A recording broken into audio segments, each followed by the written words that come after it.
Hi there, it's Miss Nina, speech language pathologist, and today I want to provide some coaching around how to interact with books. Now we know books promote pre-literacy and literacy skills in order for our children to be interested in learning new things through pictures and eventually the power of words and reading.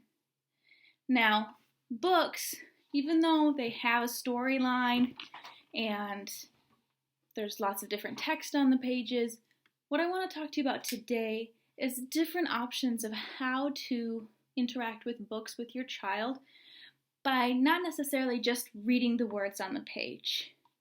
So sometimes you might have a book. This is one of the newer Pete the Cat books and the Perfect Pizza Party. And the book itself maybe is a lot of words, or maybe the words are a little bit advanced, or it's a really long story for your child to pay attention to, or maybe you're just really tired and you don't want to feel like reading the whole story. That's okay. It is important for children to hear the whole story of certain books if you can practice that every day or so, because then that helps them to sequence and to understand a beginning, middle, and end, which is also really important in all of our problem solving and just our understanding, our comprehension capabilities. But we don't always have to do that. We can use books without reading them sometimes to engage with our kids.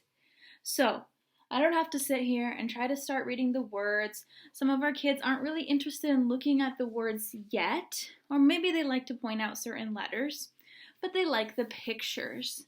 So we can focus on the pictures and see what draws their attention, right? And if they're not the ones starting that initiation piece, you can say like, "Oh, pizza! Yummy! Yum, yum, yum, yum, yum, yum, yum," and pretend to eat the pizza. And see, does your child find that really funny or interesting and want to copy you? So I want to show you a book that I have that I love to use. It's called Talk With Me. This is actually the second version of this book. This book was created by a speech language pathologist, but the idea of this book is to help promote interest in books without the reading necessarily. So there's a lot of ideas at the front and how different ways you can use it, and on each page it's got some of these prompts, but these are for the adults, these are for the parents to look at, and the kids are more going to be interested in the scene that's in the pages here. So one of the great things about this book, and you can do this with any book really, is thinking about different sound effects that you can use. So here, they're opening the door, knock, knock, knock, knock, knock, knock, and you can do the physical action on the book. Or you can walk over and knock on a door that's close to you. Make that connection between the image in the book and the real life object. We can see different gestures, hello, and copy what the person is doing, right? Or if we see this child is playing peekaboo, then we can play a quick game of peekaboo. Peekaboo with the book, so then that concept has a different representation for the same meaning. So it also shows here, I'll just show you other ideas that it shows. There's an airplane here. You could spread your arms and fly like an airplane. There's a drum here on the floor. You can try to pretend like you're playing a drum. Just to see what interests your child. And this book has different scenes with kids and adults and families. This is a kitchen time to eat, and there's always some sort of problems going on, like, oh no, the water's spilling over. Oh, turn off the water. Shh. Sound effects. Right, here's the tea kettle. The water's ready. Let's turn it off. There's some animals usually. Animals are really interesting to children. A lot of children. So we can make the animal noises. This one, the dog has a sock. Oh, naughty puppy. Drop the sock. Let go.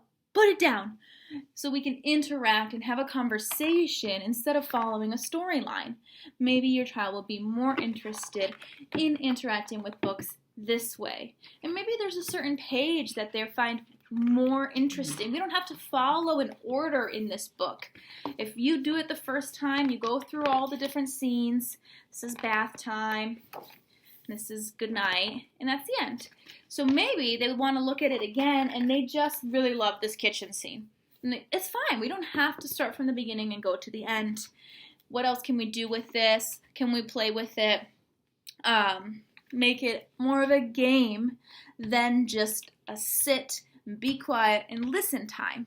We can have loud and fun and interactive interactions with our kids using books as well. All right, that's my idea for today, how you can interact with books besides just reading them.